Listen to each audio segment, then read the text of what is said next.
CEO Tesla dan pemilik platform media sosial X, Elon Musk, kembali melontarkan pernyataan kontroversial terkait masa depan Korea Selatan. Dalam sebuah podcast, Musk menilai penurunan angka kelahiran di negara tersebut telah mencapai tingkat yang sangat mengkhawatirkan, bahkan berpotensi melemahkan Korea Selatan tanpa perlu adanya konflik bersenjata. Menurut Musk, krisis demografi yang berkepanjangan dapat menciptakan ketimpangan kekuatan di semenanjung Korea. Ia menyebut, jika tren penurunan populasi terus berlanjut, Korea Utara tidak perlu menggunakan kekuatan militer untuk menguasai Korea Selatan. Dalam 3 generasi, populasinya bisa menjadi 1/27 dari ukuran sekarang, sekitar 3%. Menurut saya, Korea Utara tidak perlu menyerang, cukup berjalan menyeberang, kata Musk dalam podcast Moonshot, seperti dikutip Korea Jungang Daily, Senin, 26 Januari 2026.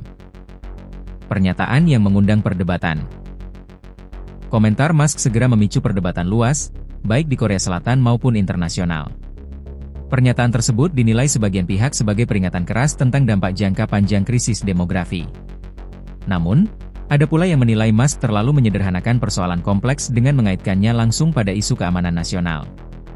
Dalam kesempatan yang sama, Musk menyoroti fenomena masyarakat menua sebagai indikator negara yang tidak berada di jalur yang benar. Ia bahkan menggunakan analogi yang cukup tajam. Popok dewasa itu nyata. Salah satu tanda suatu negara tidak berada di jalur yang benar adalah ketika popok dewasa melebihi popok bayi, ujarnya. Ketika pembawa acara menyebut Korea Selatan tengah berada di fase tersebut, Musk menimpali bahwa negara itu sudah melewati fase tersebut sejak lama, menandakan krisis yang lebih dalam. Krisis demografi yang diakui pemerintah. Secara data, Korea Selatan memang menghadapi tantangan demografi serius. Tingkat fertilitas total negara itu telah lama berada jauh di bawah angka pengganti generasi. Pemerintah Seoul sendiri mengakui situasi ini sebagai krisis nasional dan telah menggelontorkan berbagai kebijakan insentif, mulai dari subsidi kelahiran hingga dukungan pengasuhan anak. Namun, hasilnya sejauh ini dinilai belum signifikan. Biaya hidup tinggi, jam kerja panjang, ketidakpastian pekerjaan, serta perubahan nilai sosial sering disebut sebagai faktor utama rendahnya minat berkeluarga di kalangan generasi muda.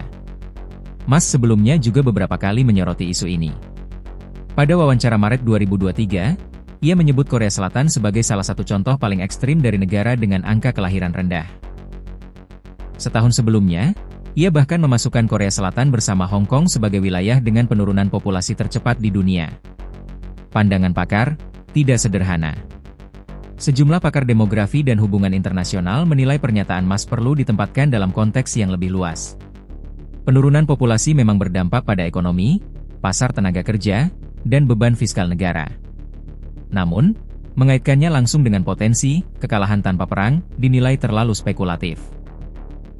Pengamat keamanan di Seoul menyebut bahwa kekuatan sebuah negara tidak hanya ditentukan oleh jumlah penduduk, tetapi juga teknologi, aliansi internasional, dan kualitas sumber daya manusia.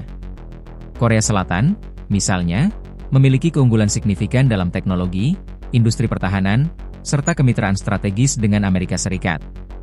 Selain itu, para analis mengingatkan bahwa Korea Utara sendiri menghadapi tantangan ekonomi dan demografi yang tidak kecil, meski data resminya jauh lebih tertutup. Antara peringatan dan retorika. Bagi sebagian kalangan, pernyataan Musk dipandang sebagai alarm global tentang krisis demografi yang juga dialami banyak negara maju. Jepang, Italia, dan beberapa negara Eropa menghadapi tren serupa, meski dengan tingkat keparahan berbeda. Namun, kritik juga muncul terkait gaya Musk yang kerap menggunakan pernyataan provokatif untuk menarik perhatian. Sejumlah warganet Korea Selatan menilai komentarnya meremehkan kompleksitas sejarah, politik, dan militer di semenanjung Korea.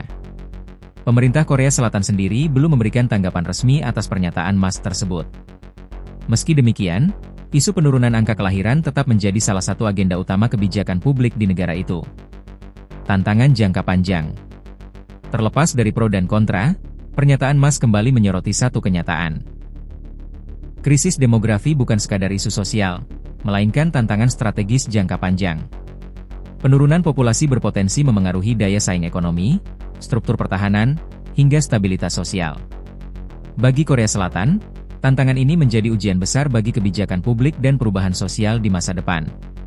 Apakah peringatan Musk akan menjadi pemicu refleksi lebih dalam atau sekadar kontroversi sesaat? Waktu yang akan menjawab. Yang jelas, persoalan demografi kini tidak lagi dipandang semata sebagai urusan domestik, melainkan bagian dari percakapan global tentang masa depan negara bangsa.